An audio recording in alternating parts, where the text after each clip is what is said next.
తాంబూలాలు ఇచ్చేసాం తన్నుకు చావండి అని కాకుండా ఇప్పుడే ముందుగానే జాగ్రత్త తీసుకుంటే బెటర్. ప్రతి పోలీస్ స్టేషన్కి ఒక టెక్నికల్ ఎక్స్పర్ట్ నియమించడం. అది 15,000 ఇస్తారా, 20,000 ఇస్తారా, 25,000 ఇస్తారా, ప్రభుత్వం తరపున ప్లాన్ చేసుకుంటే అవుట్ సోర్సింగ్. అటు పార్టీ కార్యకర్తలకు నాయకులకు ఇప్పుడు ఏంటంటే ఉద్యోగాల కోసం చివరికి ప్రైవేట్ కంపెనీల వాళ్ళని కూడా బెదిరించేసి ఉన్న ఉద్యోగుల్ని తీసేసి మా వాళ్ళకి ఇచ్చేయండి, లేకపోతే ఇప్పుడున్న ప్రభుత్వ ఉద్యోగుల్ని రాజీనామాలు చేయించి తీసుకుంటున్నటువంటి రోజులు. కాబట్టి దాన్ని ఏమంటారు,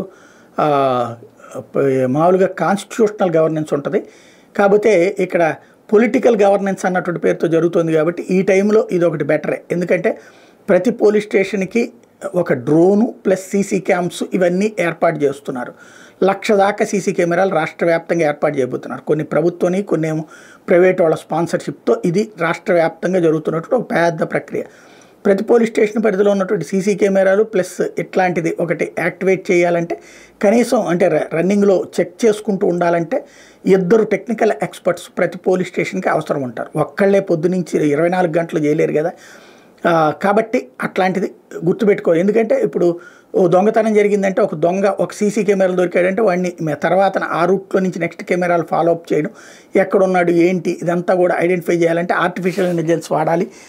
బుర్ర ఉన్నటువంటి టెక్నికల్ ఎక్స్పర్ట్స్ని కనుక పెడితే ఏదో ఇచ్చామంటే ఇచ్చాం, పార్టీ వాళ్ళకి ఇచ్చాం అన్నటువంటి కోణంలో కాకుండా బుర్ర ఉన్నటువంటి ఆర్టిఫిషియల్ ఇంటెలిజెన్స్ నాలెడ్జ్ ఉన్నటువంటి టెక్నికల్ ఎక్స్పర్ట్స్ని పెట్టుకుంటే అది ఏ 10,000 15,000 అని కాకుండా అవసరమైతే 30,000 40,000 రూపాయలు జీతం ఇచ్చైనా సరే పెట్టుకుంటే కనుక చక్కటి పరిశోధన రంగంలో అద్భుతమైనటువంటి ప్రగతికి అవకాశం ఏర్పడుతుంది.